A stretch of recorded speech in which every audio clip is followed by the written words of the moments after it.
Welcome back, Black and Gold and college football fans, to the Touchdown Black and Gold vlog, the channel where we examine, discuss, celebrate, and honor all things college football across the entire college football landscape.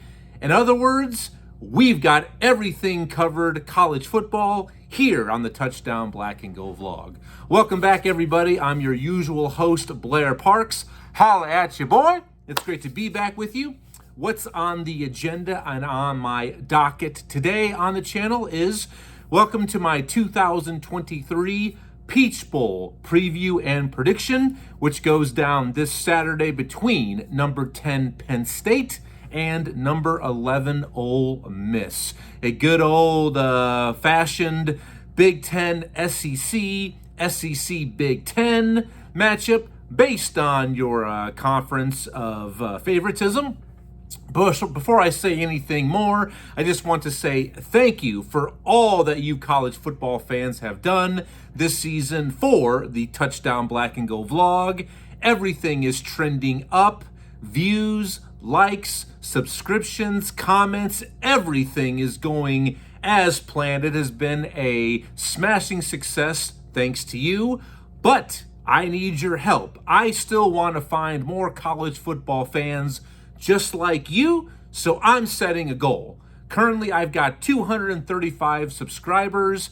I want 300 prior to the kickoff of this year's national championship game on January the 8th. So please spread the word, tell your fellow college football fans, your colleagues, co-workers, friends, family members to check me out here in the Touchdown Black and Gold vlog. And if they like what they hear or what they see, please get involved. I want to hear from you. Click that subscribe button to get notifications.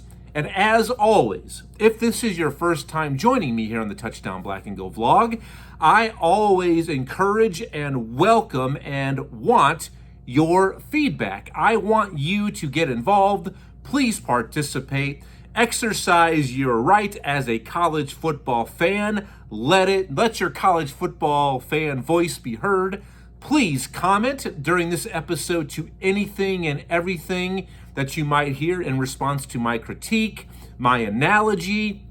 If you have any suggestions, or if you even want to call me out, I do make mistakes occasionally here on the Touchdown Black and Gold vlog. I've never ever said or claimed to be an expert, but what I am is a guy just like you who loves anything and everything to do with college football. I don't do any edits. I don't do any retakes, nothing like that. No dress rehearsals, because that sounds like a job. All right? So please get involved, comment to anything that you want during this episode, and I promise I will get back to each and every one of you sooner than later via your comments. So please, I can't wait to hear your feedback and your insight when it comes down to this episode, my Peach Bowl preview and prediction. And by the way, Merry belated Christmas. I hope everything went well. You had safe travels. All of you kids out there, I hope you got everything that you asked for from Santa. And adults, I hope it wasn't too overly stressful for you. And welcome, you survived. So congratulations on that. All right, so let's get down to the nitty gritty, shall we? So I already mentioned the Peach Bowl between Penn State and Ole Miss going down this Saturday, December 30th, down in the Mercedes-Benz Dome, down in Atlanta, Georgia, in hot Atlanta. Penn State, how these teams got here. Overall, number 10 Penn State is 10-2 overall. They went 7-2 in Big Ten conference play. Their two losses, both legit losses, if there is such a thing, came to Ohio State and number 1 Michigan.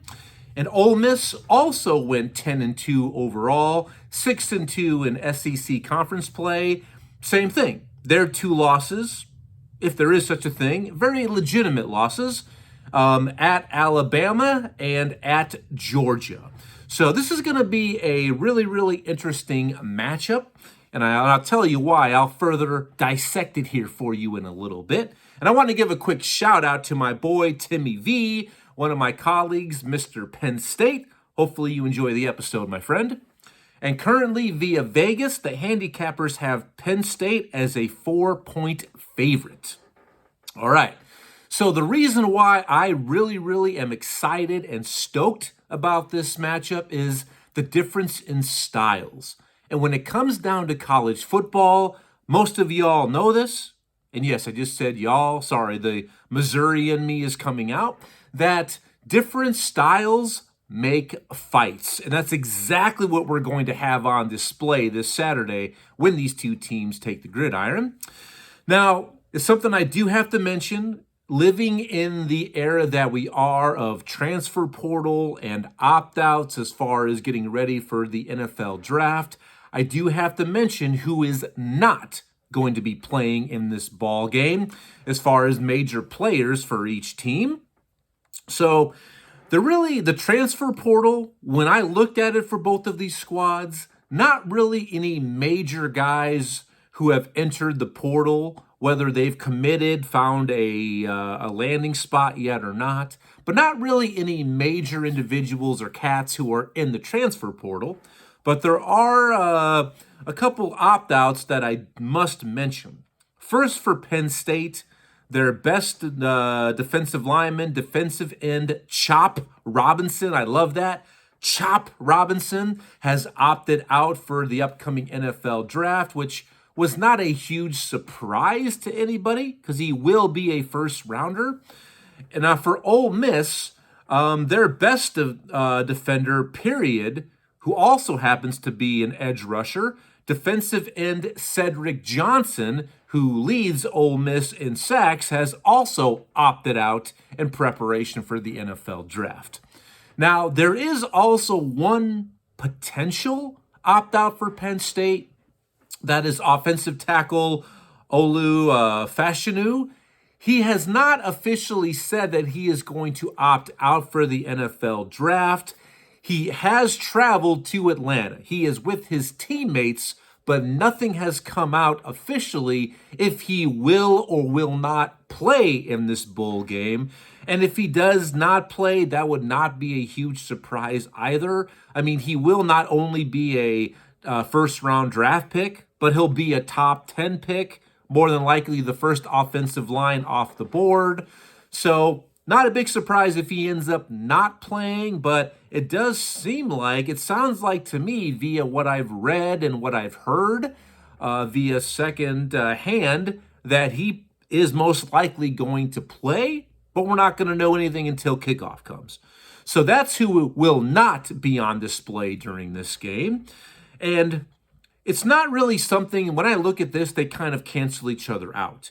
That both of these teams' best defensive linemen are out in Johnson and Robinson. So I can't sit there and say that I give the advantage to Team A or Team B based on transfer portal or opt-outs. So I don't think it's really going to be something that's going to affect either team or this game in general overall. It's not like one starting quarterback is out or both starting quarterbacks have transferred out or opted out. Then absolutely, the favorite can swing very quickly if that news happens to break.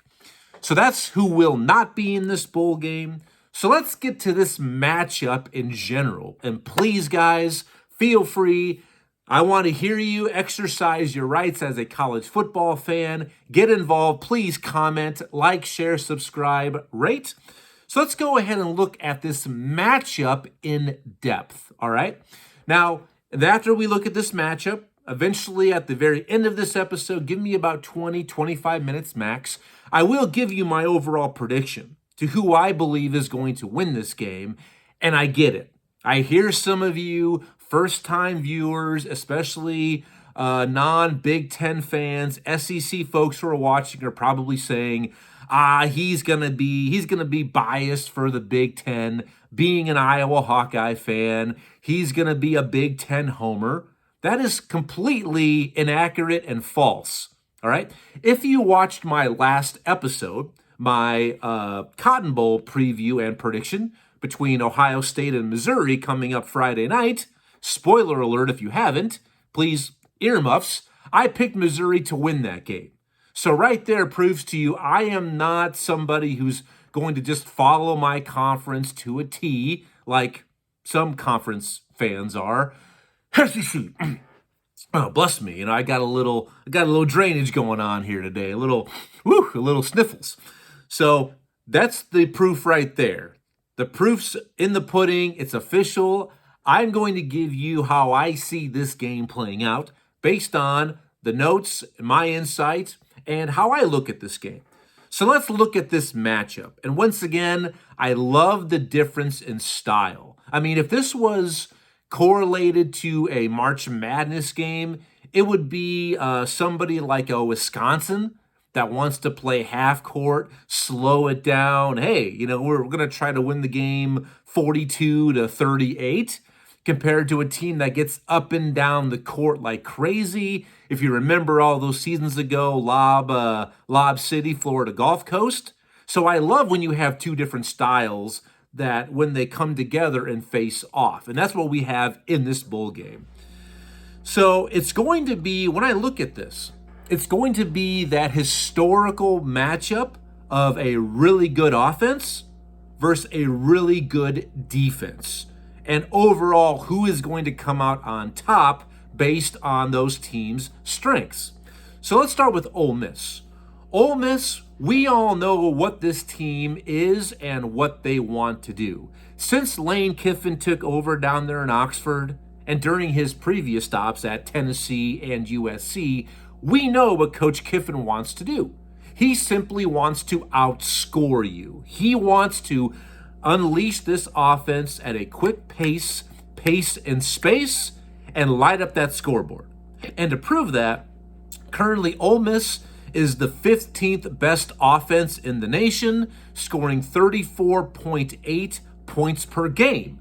So offensively, this team is dynamite. They can score quickly, all right? I am not going to sit there and say that they can name their score. I don't think they're that elite of an offense, but they're right there. They're pushing that, all right? Now, Penn State, which is the defensive juggernaut of this matchup, overall, they are first in total defense in the nation. They only give up 11.4 points per game. So right there, something's got to give, okay? Let's look at other stats. And once again, these stats don't lie. I look at them based on, hey, what are the stats telling me? And then also the old eye test. What do these teams look like when I've watched them throughout this season? And I've watched numerous of these two teams' games in action, all right? Now, Ole Miss, here's a stat that I think that is going to hurt them. Overall, during this season, they gave up 26 sacks. So they allowed 26 sacks during the regular season, which is 80th worst in the nation. So not really one of those stats you want to be proud of.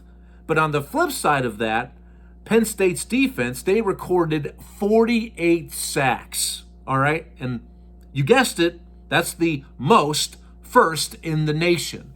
So that stat right there doesn't bode well for Ole Miss and what Penn State wants to do. Other stats here to look at. Time of possession. This completely backs up, once again, why this difference in style is so interesting. You've got the quick strike, we want to run up and down the field, Ole Miss offense. As far as time of possession goes, they average 27 minutes a game, which is 122nd in the nation. When Penn State, who really relies more on their defense, they want to basically slow you down. They want to drag you into a phone booth and just body blow you left and right, kind of like in Rocky IV, when Rocky has to chop down the big tall Russian Ivan Drago. So they just want to give you body blow after body blow and wear you out. And in doing that, also limits the superior offense's possessions. So that's what Penn State wants to do. And time of possession absolutely backs that up. On average, Penn State possesses the ball for 33 minutes a game. that is 10th in the nation. So once again, it really comes down to what side of the ball do you favor? If you're one of those who believes offense will always win out over a great defense, great. If you're on the opposite side of that you believe that a great defense will always defeat a good offense, it's up to you to decide that. And I'll give you my prediction here in a little bit. Also, some other stats to bring up that I think are going to play into this ball game. You look at penalties per game, because when you have a game like this, it really, well, not just this game, but every game, when it comes down to football at all levels, college, NFL, high school, even Pee Wee, that the team that plays the cleanest most often will win that ball game. And what I mean by that is time of possession, don't turn the ball over, covet that football. Also, no issues, no snafus or bum fumblings of your kicking game. You make all your kicks. You don't have any punt muffs. You don't miss any extra points. I mean, yes, and that side of football is still very important. Me being an Iowa fan, we know that, all right? That special teams sometimes can be that deciding factor. And if you don't believe me, I'm sorry, Auburn fans. I hate to pour potential salt in a still an open wound or reopen that wound, but that's the main reason why Alabama beat you in the Iron Bowl, because that muffed punt that set them up in plus territory. So the thing is, when it comes down to who's going to play cleanest, when you look at the penalties per game stats throughout the regular season, another one of these stats completely favor Penn State in this matchup. During the regular season, Ole Miss, they were 120th overall in total penalties, and while Penn State was 26th in the nation. So another stat that very, very overwhelmingly does favor the Nittany Lions here. Now, a couple of these matchups are key players that I'm going to watch. And for me, I only really have to mention the quarterbacks, because these are the guys who are the gasoline of their engines, of their teams. But they both run the automobile very differently. I look at Ole Miss starting quarterback Jackson Dart. You look at his numbers this season, completely legit. He threw for 2,985 yards with a ratio of 20-5, 20 touchdowns to 5 interceptions. And you look on the flip side, Drew Aller, the sophomore young quarterback, the future of Penn State, very quietly had himself some pretty legit numbers as well. He ended up throwing for 2,336 yards with a ratio of 23-1. So very impressive ratio there for a young quarterback, first-year starter, 23 touchdowns to 1 pick. But to also say this in all fairness, though, is that Jackson Dart and that Ole Miss offense is absolutely going to test you more vertically down that field, when Drew Aller at times has really more or less proven to be that game manager. And I say that word, game manager, that phrase. I know some people like to refer to that as a negative thing to say, but then again, if you do what you have to do or need to do to guarantee victory, isn't that the most important thing? So I think there's nothing wrong with being a so-called game manager, and that's really what Drew Aller has been most of this season. Penn State is completely okay. They're completely fine with just kind of dinking and dunking you underneath, taking 5-10-yard pass plays. They're fine. They'll do that all day and slowly wear you out and just body blow you to death once again. When Jackson Dart and that Ole Miss offense is definitely, a little bit more higher risk, higher reward compared to what Drew Aller has done all year. Just, I'll take what the defense gives me, and I'm not going to put our defense in a bad situation, and just make the best read and try to make a legit decision. So it's really going to be interesting to see these two different quarterbacks to play. I mean, I cannot wait to watch this bowl game. And hallelujah, it's the first game of the day, the 11 a.m. kickoff. So that's when I am going to be able to watch, because I do have some things I have to do Saturday night. So hallelujah, it worked out beautifully for your boy right here. Now, something else that I do need to mention, I think another potential make or break player in this game is going to be Ole Miss's running back. And for the life of me, his name has escaped me. I'll go ahead and bring it up right now. Dude rushed for over 1,000 yards. Let me bring up his name here. He's got pretty legit stats. Let's see what we got here. Let's see, schedule. And there is one more thing that I do want to bring up too, as far as what I think could be a potential make or break in this game. And it has nothing to do with players, but coaches. So give me one sec here. I don't want to be misquoted. Let's go here. Let's see what we got. Matchup. So the Ole Miss running back. Let's see what we got here. Stats. I think it's, what is his name? Yep, Quinston Junkins. 1,052 yards rushing on the season, and he's got 15 touchdowns. So I think he could be a potential make or break player for Ole Miss.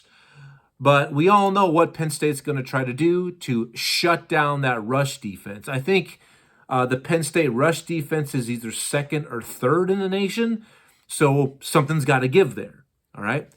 Now, the last really matchup I'm going to mention, I already brought it up. And please, guys, like, share, comment, subscribe, get involved. I can't wait to hear from you guys, is the coaching matchup, okay? Now, I look at these two coaches are similar, but way different, okay? You have two big-time personalities, in Ole Miss coach Lane Kiffin and Penn State coach James Franklin. We all know about Lane Kiffin. The guy has attitude, he has spunk, he sometimes have a different kind of personality, but obviously players love to play for him. He continues to be the transfer portal king every year.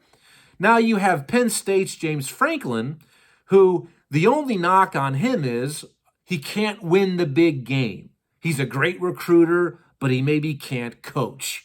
Now, I don't know if any of this is true or not. I mean, I've never met either individual, but Lane Kiffin does seem to be absolutely quirky. And Ole Miss fans who are watching, no disrespect, but I think if you're not going to be living in your glass house or not be a Homer Simpson yourself, you know he's a little bit quirky, okay? And maybe he has matured over the years, but absolutely, once upon a time, I mean, his ego was cashing checks that, writing checks his ego couldn't cash, all right? He was arrogant, egotistic, but I think he has matured over time. When James Franklin, basically having that nickname or that aura of not being able to win the big game, great recruiter, terrible bad coach, that's false, all right? The guy took Vanderbilt to back-to-back bowl games. I mean, with winning records in SEC play. If you can do that at Vanderbilt, you're a good coach, all right? He's a good coach. But yeah, so what? He can't beat Ohio State or Michigan every year, okay? And reality check, who really is doing that, period, right now in college football? Very, very, very few, okay? So both these guys are good coaches, all right? But it really is going to come down, I think, to which one of these two is going to be the most afflicted during this game. Which one of them is going to let their affliction come through and get the best of them. What I'm talking about is both of these coaches suffer from a very serious case of go-for-it-itis. All right? We've seen, I don't have to give you examples. Ole Miss fans, Penn State fans, you've seen throughout this season and in the recent seasons, these two coaches, they're all about the new game of analytics, okay? That's what they do. They go for it when they should not on fourth down and blank yards to go. I get sometimes why you roll the dice, but these two cats, they're consistently going for it in situations, in positions where they should not. All right? So I think it really comes down a lot to which one of them can maybe control their urges, their their epidemics, their issues with going for it. All right? I'm sorry. Being an Iowa fan, I believe that sometimes you just have to follow the written rules. If it's 4th and 3 to go, let's say it's in the fourth quarter, touchdown game, 4 minutes to go, you've got 3 timeouts, it's 4th and 3 from your own 42-yard line, you punt it. You punt it, you stop them, you get the ball back. But maybe I'm maybe I'm the one who's old-fashioned. Maybe I'm the one who needs to maybe indulge or maybe accept, the new rules of engagement in college football. But this analytic stuff, I totally disagree with it. It's an affliction. It's running rampant. It's ruining our game. And these two individuals, that will also shine. That'll come through on Saturday. It just comes down to who's going to be able to control their urges, all right? I'm sorry, guys. I mean, maybe I'm wrong. Let me know what you think about that. But sometimes you just got to follow what good old Manuel says. And Manuel being the manual, okay? You just do sometimes, all right? So that's really it as far as the matchup. Now, here it comes as far as my prediction, all right? I can't wait to watch this game, but I do believe that this game is highly, highly beneficial for Penn State. I believe that the matchups, the personnel, the stats highly favor the Nittany Lions in this ball game. I think Ole Miss will score some points, but I just think they have not faced a team like this. This hands down will be the best defense they've played all year. All right, yeah, I know SEC fans, you're saying, well, Ole Miss played Georgia. Penn State's a better defense. Okay, they are. These stats don't lie, all right? They haven't played a defense that's this physical or an offensive line that is this physical, all right? We could end up seeing Penn State have 50 rushing attempts in this game, and that would be totally fine. That's something that they probably want to do in this ball game, all right? I just think it's going to be too much for Ole Miss, this Penn State team. They're deep, they're experienced, they're physical, and they're comfortable in their own shoes. I think they will get it done, and I think they will cruise to victory. I'm not saying it's going to be a 30, 40-point blowout. No, that's not going to happen. But I think Penn State's going to end up winning by 2 touchdowns, which on the scoreboard, it doesn't look that bad, but we all know that we've watched games where our teams, and this season a lot for Iowa too, all right, this season alone, we've watched those games to where the scoreboard is really not telling of what the game has been. To where 14 points, it's going to look like the game was a lot closer than it really was. I really think Penn State is going to win this game very comfortably because of the stats that I've shared with you, the opt-outs, which I don't think really affect or benefit either team. So that's where I'm at. I got Penn State in this game. Let me know what you think, and hopefully this game ends up being everything that I think it will be and everything that we want it to be. Ole Miss fans, Penn State fans, college football fans in general. I'm ready to watch some more good football. And there's been some good bowl games to this point. All right?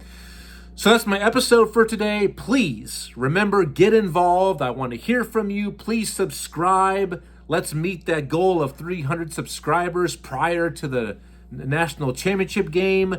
Click that button, get notifications. Let me know what you think about the episode. How do you see this game playing out?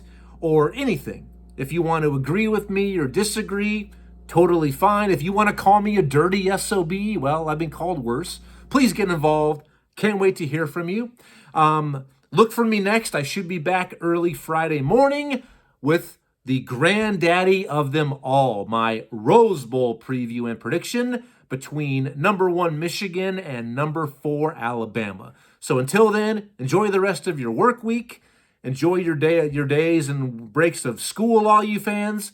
Take care of yourselves, and I'll see you on Friday. Thanks for being with me on the Touchdown Black and Gold vlog.